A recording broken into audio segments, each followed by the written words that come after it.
કચ્છના અંજારમાં ગુંડા તત્વો સામે બુલડોઝર એક્શન યથાવત। અંજારના કુખ્યાત સુલેમાન શેખના મકાન ઉપર ચાલ્યું બુલડોઝર।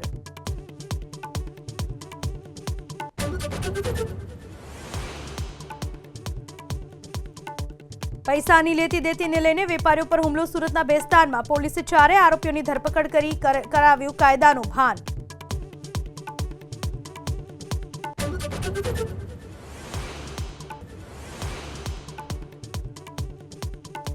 અમદાવાદના માણેક ચોકમાં ઘાંચીની પોળમાં વર્ષો જૂનું મકાન ધરાશાયી। મહિલા અને બાળકને ઈજા।